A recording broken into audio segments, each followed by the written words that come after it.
Alright guys, andito na naman tayo sa kusina ni Ogang Tindera. Well, syempre, nakikita nyo ang aking video. Meron po tayong 5 talong. Hindi siya masyadong kalakihan at hindi siya masyadong mataba at hindi siya ganong kahabaan. Siya po ay tama lang at saktong-sakto at swak na swak lang po sa inyong bituka. Alright guys, syempre mag-iinsiladang talong tayo. First time ko po itong gagawin, ano? At syempre may suka tayo. May dalawa tayong sili at may bawang at may kamatis at sibuyas. Syempre bahay kubo na yan guys. Ayan guys, sige. Tayo ay mag-ensilada. Wala akong lulutuin dyan. Lulutuin ko lang ito. Ihaw ko yan. Yan, no? Alright guys, stay tuned to Ogang Tindera. Ayan guys, dyan ko siya inihaw. Wala kasi kaming grills. So, pwede na yan. Hindi naman namin na ito ginagamit, no? Yung pangkayod. So, pwede na po yan. Babalik-balik ta rin lang po natin yung ating inihaw na talong. Maluluto rin po yan, no? Alright guys, para-paraan lamang po sa pagluluto. Ayan. Iikot-ikot natin para maluto po ito siya na maayos at pantay, di ba? Ang inihaw ni talong. Ang inihaw na talong pala. Ayan. Alright guys, masarap to. Lalo na pag talong. Hi! Ayan guys, tunduin natin kung siya malambot na. Wow, malambot na po siya guys. Luto na siya. Ayan. Ha? So nakadalawa na tayo. Ayan. Susunod natin yung iba guys. Ayan. Inihon siya. Ganda pagkakaihon niya, no guys. Alright. Hello guys, it's me again, Ogang Tindera on Kusina. Nasa kusina tayo ngayon ni Ogang. Ayan, eto yung paghahalu-haluin natin. Yung kanyang bawang, syempre nilagyan ko ng bawang kasi kontra ano po yan, usog. Kontra high blood. May kamatis at saka meron akong jalapeno. Hindi ibig sabihin na yan po yung green na sili na mura lang. Tapos meron ako dito na tinadtad din na sibuyas at may paminta at may sukang konting puti at saka po brown na sugar at syempre yung asin ko. Ayan. Habang nag-iihaw pa ng ilang pirasong talong na mahaba at hindi masyadong mataba. Ay mga kaogang, napansin nyo mga kaogang, no? Yan po ay medyo ginilit-gilit ko ng pare-pareho siya, no? Hindi siya masyadong malalaki ang hiwa kasi mas okay po yung ganyan. So, sana masarap ang kalabasan ng talong. Ang ating ensiladang talong, guys. Alright, guys!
Ayan guys, kakain na po ako. Actually, wala akong pirito. Dapat ang partner nito is pirito. So, bumili lang kasi kami lutong ulam. Kasi ito, talagang hindi to plano. Dahil napadaan lang yung Kariton Boy. So, kaya ako bumili at ginawa ko na rin. At syempre, ito lang yung kanin to guys. Alam niyo naman ako, no? Diet kunwari. Alright guys, kain tayo. Kain, samahan niyo po ako. Guys, tingnan mo, haggard ako, no? Yan, dyan. Dapat maging maganda ka pa rin. Diba? Thank you, Lord. Praise God. Ayan, kain tayo. Tikman nga natin kung pwede na iulam. Naghahalo yung tamis Hello sa guys. suka. Ang sarap niya, guys. Ito yung guys. Gusto ko maraming sibuyas, ah. Masarap yan, siya. Guys. May kape guys ah. Yeah. Ano yan? Itsumpak siya oh. Sarap.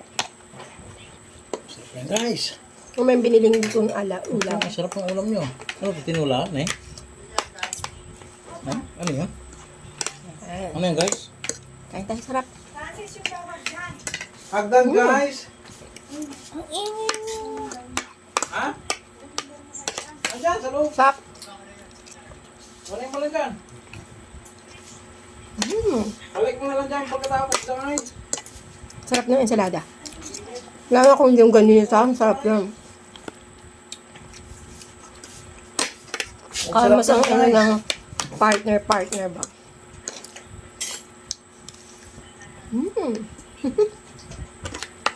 Sarap. Sarap yan guys. Kahit hindi guys. Lagyan ko siya ng ng green na sili. Oo, dapat maraming siling green. Sarap yan. Talong ba yan? Hello guys. Ay, tiran mo dyan guys. Naubos mo yan guys.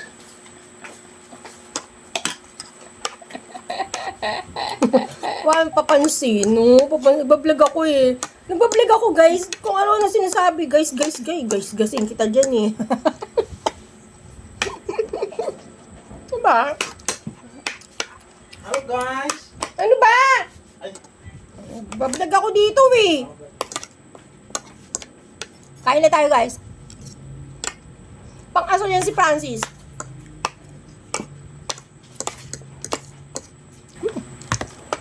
Oh, baka maubos ko. Nagkasama pa naman ako matatakaw din. Ay, yung bunso ko ayaw eh. hello guys. Huwag naman nabusin guys. Yan, kaya na lang. Yak. Ba? Oo, nito. Kay kuya yan, kay kuya. Kinuha, hindi kinain.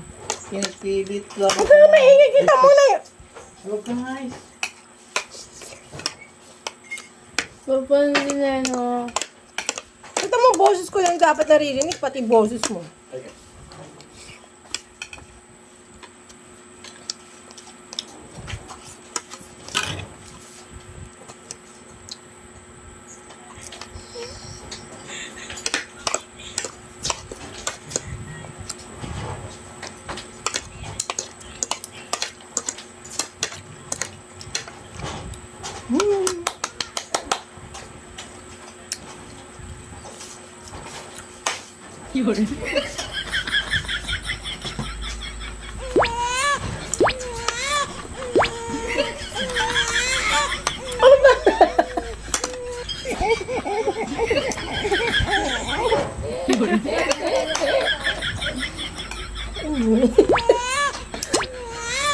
Seryoso ko.